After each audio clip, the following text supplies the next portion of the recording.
Welcome back, everybody. This is going to be another podcast that we're going to be doing. And who are my lovely people joining me on this? Mike.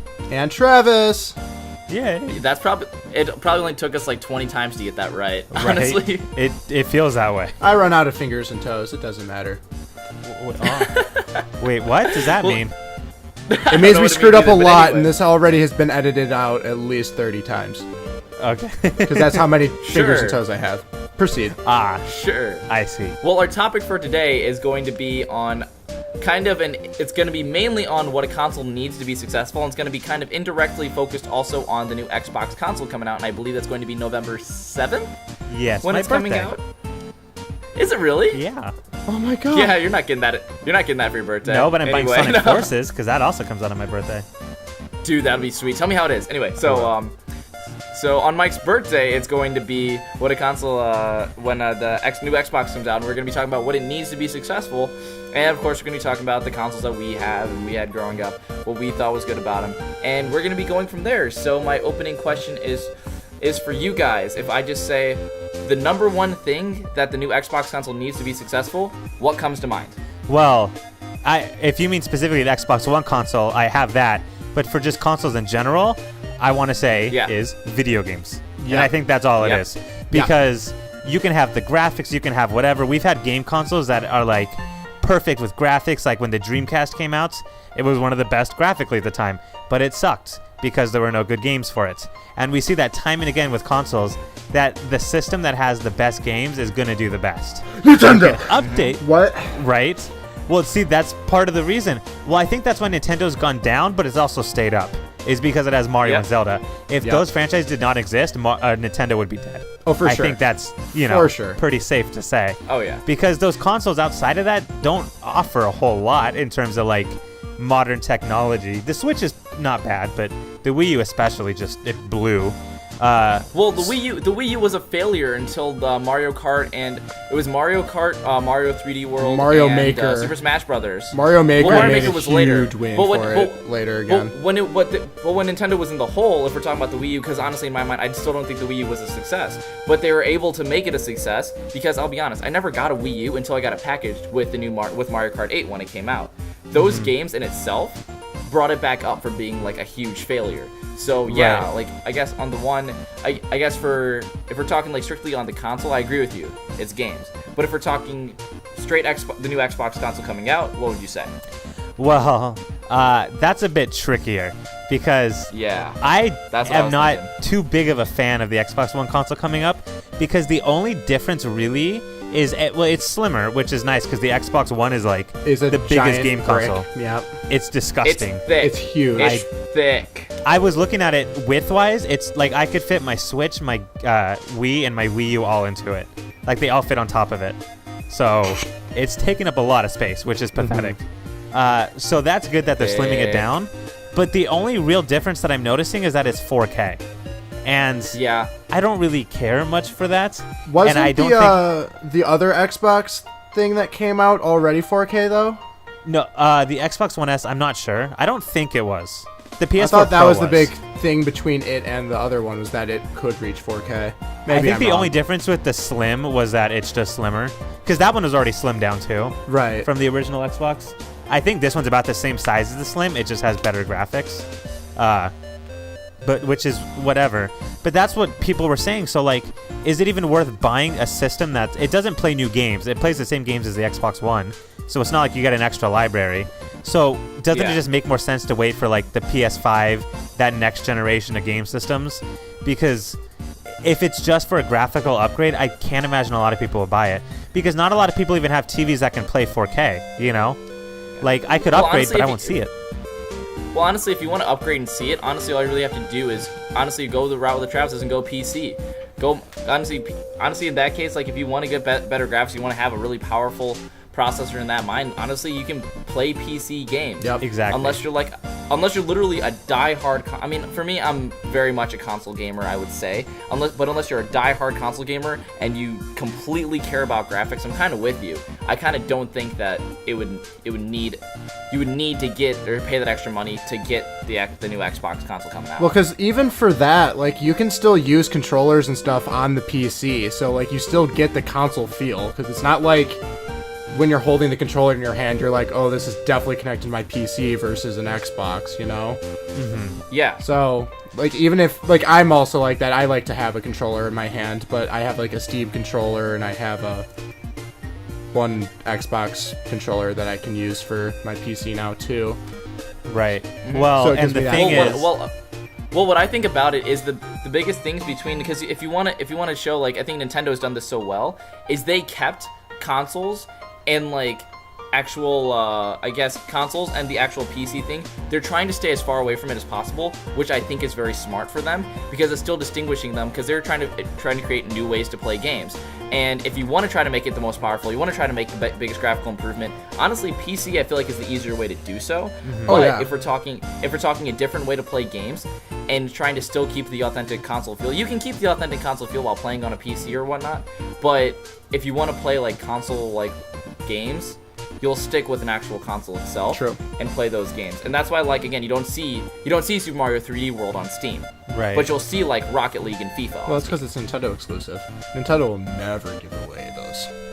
Right. Which is still which allows it to separate itself from just the general PC market. And with Microsoft basically making Xbox consoles, they're still they're starting not to become as much of a difference than buying a Microsoft computer than buying an actual Xbox console. Right. See, that's the thing.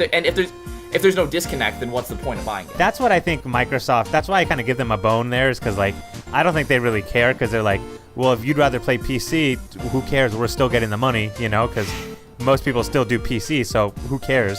I think the reason they're trying to do it is because they're trying to stir people away from computer. They're trying to be like, look, here's a console we have that competes with PCs. The problem is the price, because the Xbox One X is going to be out for $500.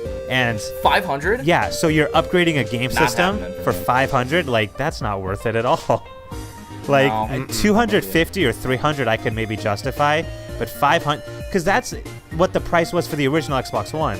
But you're telling me to upgrade it for the same price. So that's already like $1,000 you'd have to drop on the Xbox One. That's not worth it at all. So I would never, ever. And if you look at the Xbox One versus the PS4 also, like, the PS4 blew it out of the water. And at the same time, I remember when Matt got his Xbox One. Matt got it because it was extremely cheap on price. Like, they brought it down like $250 for him, and gave him a couple of games that went along with it. Like, they gave him Rare Replay and whatnot, which Rare Replay is awesome. But I mean, PS4 still is kicking Microsoft ass, and like when it comes to like that version or that generation of consoles. Right. Oh, absolutely. But I think the reason for that is because PlayStation seemed to focus more on. They did focus a lot on graphics, but they have a lot of games that are exclusive to them. A lot of games that come out for PlayStation don't really come out for PC. Some of them do, but a lot of them don't, and they're also exclusive to that console. You know, like the whole Danganronpa series, it is available on PC, but it's not available on Xbox and Nintendo. Just looking at some of them, like Hatsune Miku, that's a weird one that came to my head. But they get a lot of those like Japanese type games that aren't out on PC, and that definitely don't come out for other systems. So they don't really have to worry about the graphics side. But that's all Xbox has for itself, because Microsoft has it where every Xbox game is also available on PC. So there's not a single Microsoft Xbox exclusive game, except I think like Sunset Overdrive. I think they have one, and that's it. But that's not a system seller, obviously. So they have to like have these other things, but I just don't think it works, because no matter what you do with a console, PC will always be better. You can't compete with PC in graphics. No. So yeah, I don't know. All you need to do is replace one thing, and now it's already the most, greatest thing again. Right. It's too easy. So easy. It is very easy. Travis, I was gonna say you want to throw your thoughts in, because then I'm gonna throw in one more point to make that is actually pretty important. Like, throw a point in, like, what does a console need in order to be great? I'm gonna be relating it to something else. I'm just gonna say what are your thoughts so far? Or just the Xbox in general. I was gonna say, what are your thoughts so far? I mean, I'm not one who, cares all too much about graphics, so I'm like, why would I drop $500 for a console that is nothing special about it? It's, the exact same controllers, you know, A, B, X, Y, R, B, R, T, L, B, L, T, yada, yada, yada. And then, like, okay, 4K, but now I have to go buy a 4K TV. That's going to be expensive. I just don't care. Yep.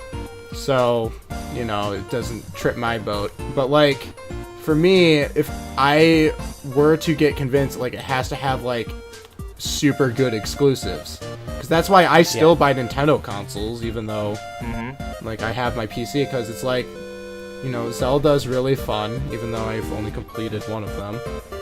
But it is fun.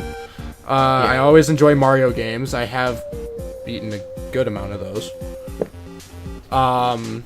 So, like, and then, you know, Smash Bros. And Kart, we obviously love and play all the freaking time. So it's like, you need to have that, like, console exclusive, because I know PlayStation has so many, like, story-based games that, like, it owns. Like Last of Us, right? Is that, or not? Is it? Sure. Specific ones I'm Last of blanking Us, on. sure. Isn't that PlayStation exclusive? No? Yeah, Maybe? it was PS4 and PS3 exclusive. Yeah.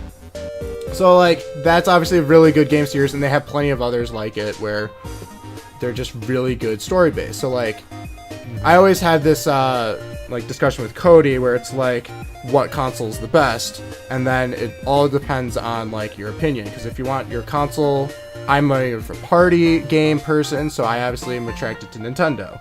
If you are an online gamer, typically Xbox seems to be the preference for whatever reason.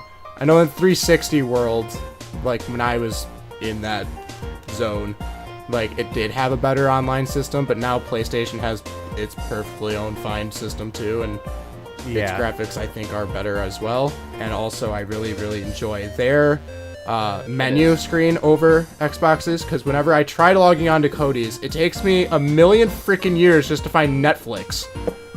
Yeah. It's ridiculous. I can see that. I've seen it. I'm too stupid to figure out this modern technology, and I built my own damn computer, for God's sake. But Right. You know, PlayStation's nice and easy and organized, and that's another thing. If they can fix their stupid ass menu, that'd be cool. Oh, yeah. Honestly, a good user interface is actually very It important when it is, comes to it. because, like, So, there are studies about that. The Nintendo Switch needs that because their UI is awful. Just wanna say yeah, that. I have heard that the user interface for the Switch isn't the best. So going on, this is another thing that what I want to throw in there. I don't know why, but I started watching some YouTube videos on the Ouya. And so for people who don't know, the Ouya was an Android console. It had a huge Kickstarter. It had a huge amount of donations going towards it, and everybody was really hyped about this. This was around like 2010, I believe. I can't remember the year off the top of my head. Oh, that was when I was think it 4. was later than 2010. It was probably later than 2010. Get out of here, Travis. But so the Ouya actually had a huge Kickstarter, and people were super excited about it, but it failed for a lot of reasons. And for a couple of reasons were very things that would be annoyances that every console, we don't talk about it, but it needs to be there. Talk about a good controller. Like, even though, like, you can talk about, like, the Wii U gamepad is awkward to hold sometimes. Like, I mean, it's not the best. I like it too, but other people have said that it's awkward to hold and whatnot. So maybe something like that. And like when you look at the controllers for like Xbox One and PS4, like they're really well made. Ouya controllers, terribly made. It had bad Wi-Fi, and they also had games that were free to try, but you still have to pay for them, and they were not exclusive. There was no real exclusive or like flagship game that was there for the console. And at the same time, all of the games that they would like have on there that were free to try were basically watered down mobile games. So they were awful. So like not just not mobile games at all, but I mean like when you think about something like the Ouya that literally had a lot of backing behind it, and it's really sad to see that it just straight up flopped. I'm wondering, like, I don't think it's gonna happen for the new Xbox that comes out, but I'm wondering if there's going to be something that's going to make sure that it's held back compared to everything else. Like, what's going to be its thing that holds it back? Because the Ouya had a lot. In fact, you can talk about that too if you want to. Yeah, the problem with the Ouya was that, like you said, it was an Android thing, which Android. The only reason Android games are even good because every Android game ever sucks. They're all bad if you play it on a console. they're fine because you're playing on a little phone and it's like a game you play on the go. So it's fine. But if I'm playing like Flappy Bird on my Xbox One, it's awful, you know? It's only fun because it's a dinky little phone game. And that's all the Ouya had. Like, every single game on it was just something stupid. They did have a couple of games that were alright, like Sonic CD, I guess. But even then, like you said, the controller, it wasn't just ugly in its shape, but the controller was super laggy. It had like a second delay for some games, and it was totally random. And the problem is... It was terribly made. Terribly made. Yeah. Everything about it just came out bad. And I don't even think it was the developer's fault necessarily. I'm sure they had a huge part in it. But the problem is the games... you can just make any game. You know, it's sort of like an indie console in that sense because it's Android games. Yeah. And so if someone just puts up a crappy game, it's going to be bad. And so you're not getting these huge games. There's no way you're going to get Assassin's Creed on the Ouya. You know, you're going to get stupid little games. And I think once people kind of caught on to that, yeah, there's a lot of crap on the Android markets. There's just no way that system works. So at least the Xbox One X has good games and it has good graphics. Yeah. The Ouya, I think, was just trying to be something that it's not, you know? Yeah. I guess it tried to say that it was something that it wasn't. Like, kind of put on the mask that I'm a console, I can compete with these guys, and then you rip it off and it's just a phone, and it's just nothing. Right, and plus, like, there'll always be those people that will just buy the newest thing just to have it. So, like, Xbox, I don't think will flop because it'll always have, like, those dedicated fans that will always buy the next new thing just to have it. Yeah. It has the franchise already, whereas the Ouya, right? The Ouya. Whatever the hell it is. I like that name The better. Ouya. Ouya. Yeah. It had nothing. So it, like, had to try and already make its name for itself, and then since it didn't have any sort of product with it, you know, flop because no one's going to be recommending, oh yeah, I just bought the super expensive console and it's almost alright. Yeah. Yeah. Well, I think the Ouya was only like $100 or something like that, and for people Still who a lot of donated, money. like, they got their own copy. Yeah, but I mean, compared to like the consoles nowadays, it's like 1/3 the price, so it's not terrible. But yeah, so sorry, go on. If you guys have any other thoughts, otherwise I was just gonna wrap it up. No, yeah, because the only thing I was going to say is, like, you know, we've talked about a lot of different examples. It's just games. I mean, if the Ouya somehow magically was able to get Assassin's Creed and Call of Duty, it would have sold much better. It never would have. Oh, yeah. But, like, you know, that's And why then Atari there went probably out. would have been money for like making better controllers and whatnot. Exactly, but that's why Atari went out of business, because they didn't have those games. That's why Sega had to stop making games, or game consoles, because they didn't have a lot of good games for them. And that's why we're down to Nintendo, Microsoft, and Sony, because those are the only game console companies that were able to get good games for them. So, you know, I think at the end of the day, that's what it is. And that's why I don't think we'll ever see a new console come in. You know, we have ones like the Ouya, or, you know, I want to talk about the Atari box at some point in the future, because that's another thing that's trying to happen. But I just don't think it can work. I think it's too late. I don't think we'll ever have a fourth console. Yeah, I'm with you on that. If we do, it's So- going to be like some weird virtual reality specific console thing. Right, it would have to be something I like would that. see. Yeah, it would have to be something like new. Not But even just then, a like normal Oculus Rift box. and stuff, it True. feeds off of Steam, you know? Right. Which, like, it's not their own thing technically, so, but I see your point. Right. Yeah. So either way, that's going to be everything that we're going to say about that. So I guess, again, talk about it in the comment section below. What do you think that it needs to be successful? If you think about something else that's not games, I don't know, tell us a funny story in the comment section below. Good idea. Otherwise, just signing off. Bye, everyone. Bye.